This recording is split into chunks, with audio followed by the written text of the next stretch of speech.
Fail होने का कारण तो क्या है कि शुरू में ही पैसा ज़्यादा लगा देना। आपको अगर किसी चीज़ की भी नॉलेज नहीं है तो मेरे हिसाब से आप पैसा ना लगाइए इतना। ये रूल है, 2 से 3 साल तो आपको रुकना पड़ेगा। आज हम फिर से पहुंचे हुए हैं देवेंद्र जी के बकरी फार्म पे, जो कि हापुड़ में स्थित है। दोस्तों, आज की वीडियो खासकर बकरी पालक भाइयों के लिए जिनको बकरी पालन शुरू करना है या फिर वो कर रहे हैं। आज की इस वीडियो में हम डिटेल में बात करने वाले हैं क्यों हमारा बकरी फार्मर भाई फेल होता है, या फिर जो अपने बकरी फार्म को प्रॉफिट में लाना चाहते हैं वो कैसे अपने फार्म को प्रॉफिट में ला सकते हैं, या फिर जो लोग कहते हैं कि हमारा बकरी का वजन नहीं बढ़ रहा, बकरे का वजन नहीं बढ़ रहा, क्या करें, क्या खिलाएं। तो आज की इस वीडियो में डिटेल में हम बात करने वाले हैं। तो आज की इस वीडियो में हम जानेंगे देवेंद्र जी से क्या इनके सफलता के राज हैं। पहले जो इनका फार्म तक छोटा था, लेकिन अभी इन्होंने काफ़ी पैसा लगा दिया और काफ़ी अच्छे तरीके से सक्सेसफुली गॉड फार्मिंग कर भी रहे हैं। तो चलिए फटाफट से देने का तो आपको मिला रहे हैं देवेंद्र जी से और जानते हैं उनके बकरी पालन के बारे में। सर नमस्कार। नमस्ते सर। कैसे हैं देवेंद्र जी? बस बढ़िया सर, आप सुनाइए परवेज जी। सर वैसे तो लोग परिचय के मोहताज नहीं है, लेकिन एक बार फिर से अपना परिचय दे दीजिए। मैं देवेंद्र कुमार, चिराग एग्रो फार्म हापुड़ से, और ये मेरा काम तकरीबन 5.5 साल पुराना है। पहले अब छोटा था, अब थोड़ा सा आप लोगों की दुआ से थोड़ा बड़ा कर दिया है। पहले हम देख रहे थे आपका जो फार्म है, मतलब एक फार्मर की श्रेणी होती है, सक्सेसफुल फार्मर और एक जो सक्सेस की तरफ बढ़ रहे होते हैं। अभी आप ऐसी स्टेज पर हैं कि आप सक्सेस हो चुके हैं, आपने काफ़ी पैसा भी लगा दिया है इसमें, और जो लोग कहते हैं कि बकरी पालन जो है प्रॉफिटेबल बिजनेस नहीं है, आपने उस मिथ को ख़त्म किया यहाँ पर। जब हम शुरुआती फेज में जब हम लगे थे, तब उस समय हमें ना तो इसकी नॉलेज थी, ना किसी तरीके का हमें ज्ञान था। तो हमने जो इन्वेस्ट किया था वो उसी के अनुसार किया था। पर अब यहाँ चलते चलते हमें 3 से 3.5 साल हो चुके हैं, और अब क्या है कि अब हमने इसमें जो भी इसकी खामियां थी या किसी भी तरीके की जो इसमें दिक्कतें आ रही थी, वो उन दिक्कतों को हमने सॉर्ट आउट किया और इनको इस तरीके से बनाया कि कम लेबर में और अच्छा मैनेजमेंट हो सके। ये पैसे लगाने का कारण भी यही बना है इसका। इसीलिए बकरी फार्म फेल भी होते हैं। एक तो चारे की जो कॉस्ट है वो बढ़ जाती है, प्लस लेबर कॉस्ट है वो बढ़ जाती है, जिसके कारण हमारे फार्म को प्रॉफिट नहीं होता, फार्म को बंद कर देता है या फिर कोई सपोर्ट नहीं करता उनको। ये 3-4 मुख्य कारण हैं। जी जी, एक्चुअली क्या है, जो फेल होने का कारण तो क्या है कि शुरू में ही पैसा ज़्यादा लगा देना। आपको अगर किसी चीज़ की भी नॉलेज नहीं है तो मेरे हिसाब से आप पैसा ना लगाइए इतना। पहले नॉलेज गेन कर लीजिए, कोई ज़बरदस्ती नहीं है कि आप 100 लाइए, 200 लाइए, या इसी से स्टार्ट करना है। शुरुआती फेस में थोड़ी बकरियों से शुरू कर लीजिए, उसके बाद में धीरे धीरे बढ़ाते रहिए। आपको नॉलेज अपने आप ही दे देंगी बकरियाँ ये। अब धीरे धीरे आप खुद ही देखने लग जाएंगे कि अगर आपने एक वेल सेटल वे पे बनाया है फार्म, तो आप लेबर के बगैर भी उसको रन कर सकते हैं। ठीक है, आपको 10 लेबर की नहीं 5 की ज़रूरत पड़ जाएगी, 5 नहीं 2 की ज़रूरत पे भी आप उसको कर सकते हैं। देवेंद्र जी, क्यों बकरी फार्म फेल होता है? क्यों लोग कहते हैं कि बकरी फार्म जो बिजनेस है वो फ़ायदे का सौदा नहीं है? रीज़न क्या है? और जबकि आपके सीक्रेट्स भी हम जानेंगे, क्यों आप सफलता की तरफ बढ़ते जा रहे हैं, या फिर आप ऐसा क्या कर रहे हैं जिससे आप आगे बढ़ रहे हैं, और जो बाकी फार्मर है जो बकरी पालन में फेल हो रहा है वो क्यों फेल हो रहा है? देखिए, फेल होने का कारण तो ये है आदमी में उतावलापन। एक तो पहले क्या है कि आदमी क्या है कि पैसा लगाया और अर्निंग शुरू, जबकि ये तो जो बिज़नेस का रूल है। पहले मेरा जो बिज़नेस था, मैं तो 15-16 साल से लगा हुआ हूँ बिज़नेस में। ये रूल है 2 से 3 साल तो आपको रुकना पड़ेगा अगर आप चाहते हैं कि उस बिज़नेस को ग्रो करके मैं अर्निंग पे ले जाऊँ। तो अर्निंग के लिए तो आपको इतना टाइम देना पड़ेगा, ये तो रूल है, कहता है ये सब चीज़ें। ठीक है, पर आज के लोगों में क्या है, सबसे पहले पैसा लगा देना, पैसे लगाने से पहले जानकारी नहीं करनी। और देखिए, हम तो ये कहते हैं कि दलाल हैं, जिस तरीके से लुभावने जो सपने दिखा रहे हैं उसके अंदर ज़्यादा फंसता है आदमी। अब जब फंसा और आपने तो जाहिर बात है गलत बकरियां लिया है, पकड़ा दी। देखिए सर, आप जाने के बाद में आपको खुद ने, आपको क्या पता बकरी बीमार है या सही है? वो बकरी तो बकरी दिख रही है। देवेंद्र जी, कितनी बकरियों से आपने शुरू किया था अपना फार्म, और अभी प्रेजेंट में कौन कौन सी नस्ल है और कितनी बकरियां और बकरे हैं टोटल? देखिए, मैंने शुरू में जो शुरू किया था वो सिरोही से किया था, सिरोही, अजमेरा, गुजरी। और बकरियां तो देखिए मैंने अभी तक वही रखी हुई हैं, और मैं ब्रीड पे भी उसी पे काम करता। हाँ, थोड़ा इंक्रीज़ किया है, अब सोजत भी थोड़ी बकरियां रखी हैं। बस मेन काम जो हमने करा है बकरों का है। बकरों पे हमने तकरीबन सभी ब्रीडें इस पे डाली हैं। एक बीटल छोड़ के हमने सारी ब्रीड डाली हैं, और अब उनका रिज़ल्ट देख रहे हैं, क्योंकि मेरी स्पेशलिटी जो है वो सिरोही, गुजरी और अजमेरा है।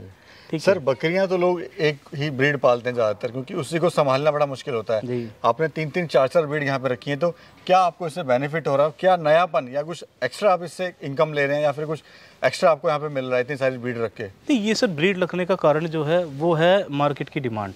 अब जैसे शुरू में सिरोही की डिमांड चली थी, धीरे धीरे वो डिमांड जो ना गुजरी पे गई, गुजरी से सोजत पे आई, अब दोबारा गुजरी पे जा रही है।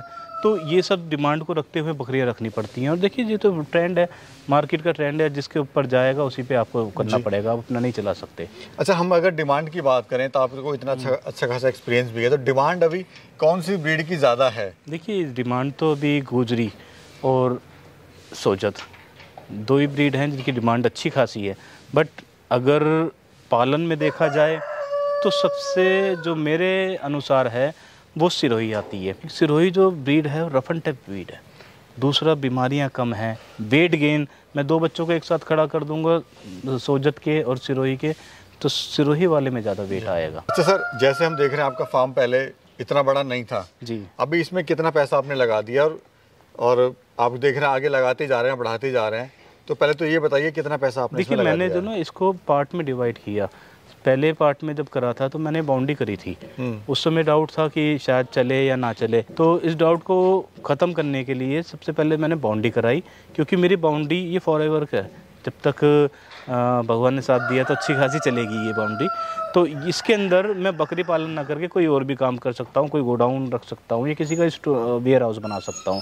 जब हम यहाँ शुरू में आए थे तो डाउट यही हुआ था, अरे भाई यहाँ पर कोई ख़रीदार या किसी तरीके का हमें नहीं मिल पाया, तो हमें जाहिर बात है इसको बंद करना पड़ेगा। क्योंकि देखिए मैं पाल के तो बड़ा कर दूंगा, पर आगे लेने वाला भी तो होना चाहिए। वो डाउट मेरा अगले साल में ही क्लियर हो गया। तो ये बाउंड्री का फर्स्ट फेज़ था जिसमें पैसे लगाया। सेकंड फेज़ में हमने ट्रायल के रूप में लगाया, और थर्ड फेज़ ये आया है जिसके अंदर हमने प्रॉपर अपनी सहूलियत है ना, हम कम से कम काम करें इसके अंदर। लगभग कितना पैसा लगा दिया? लगभग इसके अंदर अभी इसी फर्स्ट इसमें इस थर्ड में लगाने का, ये शेड सब डालने का कम से कम 30-35 लाख से ऊपर जी। जो स्टार्टिंग में जब आप यहाँ पे आए थे तो कितना प्रॉफिट आप ले रहे थे, और अभी कितना प्रॉफिट आप ले रहे हैं? देखिए स्टार्टिंग में जब आए थे तो प्रॉफिट क्या, मैं तो डाउट में ही फिर रहा था यहाँ पर कि अगर यहाँ पर नहीं हुआ, अगर सेल नहीं हुए मेरे बकरे, तो जाहिर बात है देखिए मंडी पे हम नहीं रह सकते डिपेंड। आज मंडी पिछले साल ईद पे दिल्ली की तेज़ थी, बॉम्बे की डाउन थी, क्योंकि हम तो सभी जगह नज़र रखते हैं। बॉम्बे की डाउन थी, लोग वो बेचारे आखिरी टाइम पे कटिंग में बेच के आए हैं वहाँ पर। ठीक है, यहाँ से ले जाके मृत्यु दर बहुत होती है। अगर ज़्यादा दिन तक बकरा खड़ा हो जाएगा तो जाहिर बात है वो डाउन होएगा ही होएगा, और डाउन की कोई कीमत नहीं होती। तो जब हमने यहाँ पर करा था तो प्रॉफिट तो ये समझ लिए कि एक अच्छी खासी तनख्वाह मैं ले रहा था। ठीक है, अब ये जो है प्रॉफिट का जब हमने यहाँ पर सेटल कर दिया तो प्रॉफिट ये हो गया कि हमारा एक टारगेट है पर बकरे का हम टारगेट लेके चलते हैं। मिनिमम 8 से लेके 10,000 रुपये एक बकरा में छोड़ना चाहिए इस समय। और बकरे से प्रॉफिट है, एक बकरे का प्रॉफिट हम ये लेके चलते हैं कि 8 से 10,000 रुपये एक बकरा छोड़ना चाहिए। और देखिए सबसे ज़रूरी बात यह है, इसे पार्ट टाइम ना समझें अब, क्योंकि बिजनेस ये पार्ट टाइम नहीं रह गया। लोग क्या करते हैं, अरे कोई बात नहीं 20-50 बकरियाँ डाल देते हैं, अपने 2 आदमी छोड़ देंगे, अपने चला देंगे काम को। देखिए या तो आपके आदमी होने चाहिए इस काबिल कि वो पूरा संभाल सकें। अगर आप सोच रहे हैं कि मैं डाल दूं और मैं फ्री बैठा रहूं तो ये नहीं हो सकता। हाँ। अच्छा सर, अभी क्या कॉन्सेप्ट है आपका? आप किस कॉन्सेप्ट पे काम कर रहे हैं ईद के लिए? जैसे आपने कहा कि ईद के लिए आप तैयार कर रहे हैं, तो क्या कॉन्सेप्ट है बताइए। देखिए कॉन्सेप्ट ये है इस समय कि हमने तो शुरू पे ही फोकस किया ईद पे।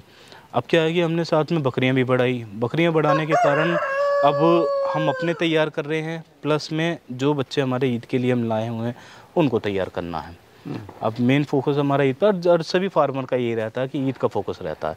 हम बच्चे अपने छोटे बच्चे तो अपने सेल आउट हो जाते हैं, हमें भी बाहर से लेके आने पड़ते हैं बच्चे तकरीबन। यानी कोई ईद पे अगर बुकिंग कराना चाहता है तो 15-20 दिन पहले बुकिंग करा सकता है? नहीं, 15-20 दिन पहले नहीं है, 2 महीने 3 महीने 4 महीने जब आपको अच्छा लगे तब आइए, ठीक है ना।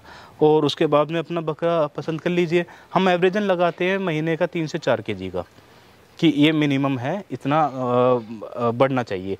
अगर कोई भी मिसहैपनिंग नहीं होती है तो इतना बढ़ता है।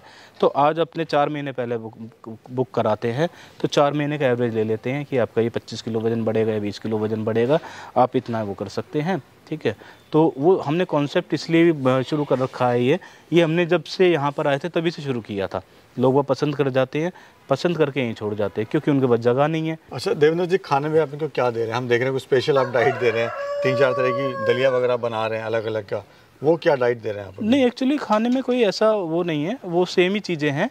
पर अब क्या है कि हमारा शुरू से ही रहा है, हमने सर्दियों में जो ना उबालना शुरू कर देते हैं दानों को। जिस तरीके से डाइजेशन हमारा स्लो होता है, सेम प्रोसीजर इनका है, इनका भी डाइजेशन स्लो, क्योंकि ये स्टॉल फीडिंग पे है। हालांकि इनका घूमने फिरने से कोई मतलब नहीं है, ये जितनी जुगाली करेगा उतना ही इनका खाना पचता है। हाँ, तो इसके अंदर कोई कुछ नहीं है, वही दलहनी चारा देते हैं और साथ में मक्का है, जैसे सर्दियाँ चल रही हैं बाजरा उसमें ऐड कर दिया, हल्दी सीजनल पे। हाँ, ये होता है इसमें। कुछ गुरु मंत्र बताइए हमारे दर्शकों को जो बेचारे बकरी पालन करना चाहते हैं लेकिन असमंजस में, शुरुआत कैसे करें, हमें कोई गाइड नहीं कर रहा, ट्रेनिंग कहाँ से लें, कैसे हेल्प हो, कैसे बकरी पालन शुरू करें?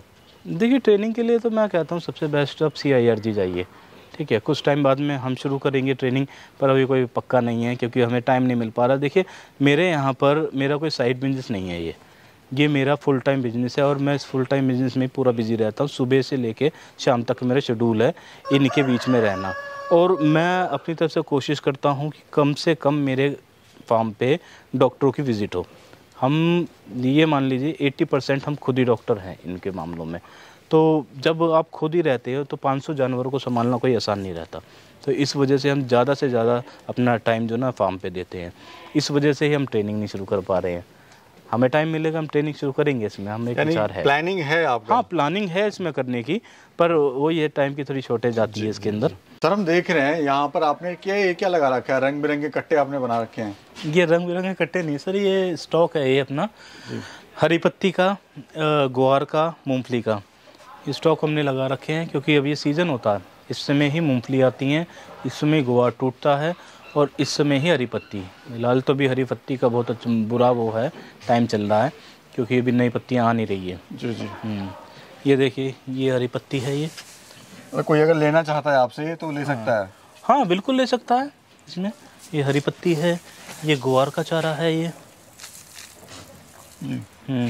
और ये मूंगफली का चारा है। अभी इनकी गाड़ियाँ आनी शुरू हो रखी हैं। वैसे कि जो हमारा किसान भाई है वो राजस्थान वगैरह नहीं जा सकता है इतना दूर, जिसके पास 10 बकरियाँ हैं, 20 बकरियाँ हैं, तो वो आपसे जो लोकल में है वो ले सकता है? हाँ, हम लोकल में देते हैं ना, ये हमारा तो कई साल से चल रहा है ये काम। एक्चुअली क्या है कि हमारा, देखिए, मेन पर्पस क्या है कि कोई भी किसान है, ठीक, अगर वो अफोर्ड नहीं कर पा रहा, देखिए छोटी गाड़ी 3.5 टन से आती है और बड़ी गाड़ियाँ आती हैं 8 से लेकर 10 टन तक, ठीक। अगर आप इतना तो मंगा नहीं पाएंगे, अब जो छोटा व्यापार वो किसान है वो इतना ख़रीद नहीं पाएगा। तो हमने यहाँ पर शुरू से ही काम कर रखा है ये चारा हम खुला देते हैं इसमें। अब कोई 1 किलो लेना चाहे या 100 किलो लेना चाहे, हमारा सीधा सा एक गणित है कि जो चारा आया है, जो मेरे पे कॉस्टिंग पड़ी है, उस कॉस्टिंग पे हम 2 रुपये केजी ऊपर लेते हैं। जी। हाँ, चारे का स्टॉक हम लगना शुरू हो रखा है। चारा एक्चुअली क्या, कटिंग जो क्रॉस कटिंग करनी होती है बकरों में, वो इसी टाइम करी जाती है। अभी इन चीज़ों को स्टॉक करने के बाद में मैं 6 महीने तक, ईद तक इसी चारे को खिलाऊंगा, और ये ही चारा मेरे को इस टाइम सस्ता पड़ा हुआ है। जैसे पत्ती आज के टाइम पे डबल फिल्टर पत्ती 23 रुपये है, नॉन फिल्टर पत्ती 20 रुपये है, 21 रुपये है। तो ये तरीका होता है, आप कोई भी फ़िल्टर ले लीजिए, इसके अंदर डबल फ़िल्टर लीजिए, जैसे लीजिए, आपको 2 पैसे सस्ती मिलेगी। जी, यही चारा जो ना पहुंच जाएगा ईद के टाइम पे 35 रुपये, 40 रुपये। लोकल में ये पत्ती बिक रही है, लोकल में पत्ती आज 30 से 35 रुपये केजी है। अब हमारे यहाँ पर क्या, हम जितना आता है लागत लगती है इसमें, उससे 2 रुपये केजी हम बोल के लेते हैं। किसी भी कस्टमर हो या कोई भी किसान हो, हम बोल के करते हैं कि हम 2 रुपये ऊपर लेंगे बस इसमें। शुक्रिया। ठीक है।